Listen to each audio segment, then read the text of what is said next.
This is the Basilica of San Clemente in Rome, not far from the Colosseum, and it has an intriguing secret, as do other churches in Rome, as I will reveal to you in this video, so keep watching.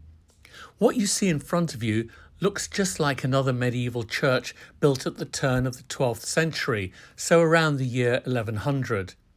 You would never guess what lies underneath this beautiful church with its Byzantine-influenced mosaics and design.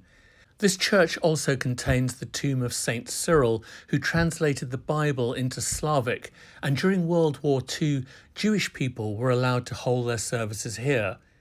But now let's go down these steps.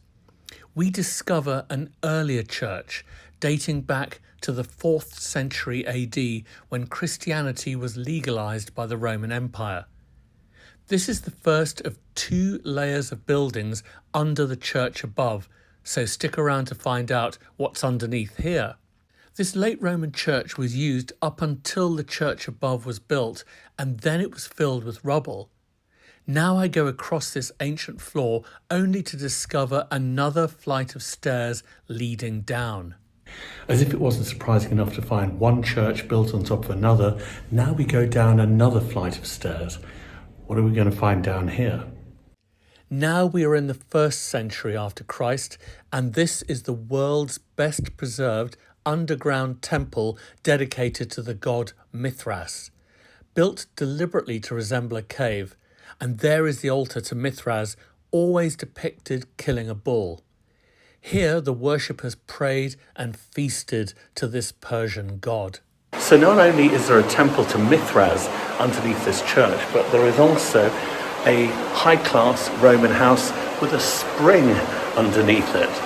This residence may have started out as quite a posh house for a rich Roman before being subdivided into smaller rooms for poorer families. This church of San Nicola in Carcere gives away the fact it's built on earlier pagan temples with the presence of ancient pillars down the side. It was built on the ruins of a Roman cattle market, as well as an old jail, and not 1, but 3 pagan temples. Pillars from the original buildings were incorporated into the church above from the 6th century onwards, and you can see plenty of the foundations of what originally stood here in Roman times. This is a church that's built not on top of 1 pagan Roman temple, but on top of 3 pagan Roman temples that stood side by side. In fact, strictly speaking, most of this church is on top of 1 of those temples, and then there were temples on either side. The church kind of infringes onto the temples that were on either side, if that makes any sense. So 1 temple in the middle has really been totally absorbed by the church, whereas the 2 on the sides have just been partially absorbed. But you can see here the foundations, the remains of the temples, and round about these temples was basically a market with shops, and you can get a kind of hint of the shop front down here as well. So this is another example of Christian churches being slapped on top of pagan buildings.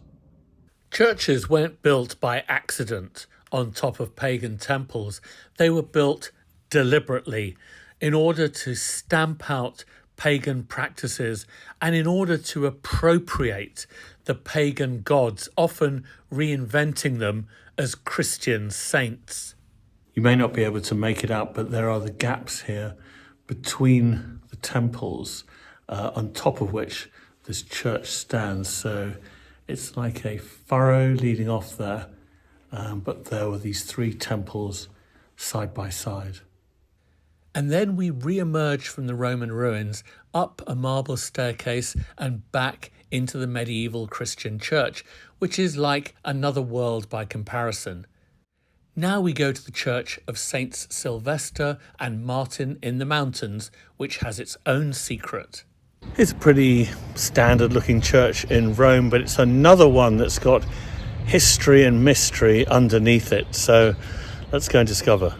This magnificent church dates to the 500s and used lots of Roman material, as you can see. But these steps take us down another 300 years to a series of very large rooms from the 200s and 300s AD. Early Christians more than likely met down here when the religion was still banned by the Roman emperor. So here we have another building in Rome, another church, that has layers of ancient buildings underneath it. And there's 2 levels of ancient buildings going back to at least the 3rd century after Christ, and with a more modern church, but even that church is very old, on top of it. Then it's back up again, up these marble stairs, going from the 3rd century to the 6th century in just a few steps. This church is Santa Maria sopra Minerva, and it's called this because it was believed to have been built on top of a temple to the goddess Minerva. In fact, it was a temple to the Egyptian goddess Isis, whose worship was very popular among ancient Romans. Today, it's a major shrine to St. Catherine of Siena. Her body is here, while her head is in the city of Siena. The faithful do something that a pagan would have understood, leaving messages on top of her marble sarcophagus, petitioning her to intercede with God. You can imagine pagans doing something similar.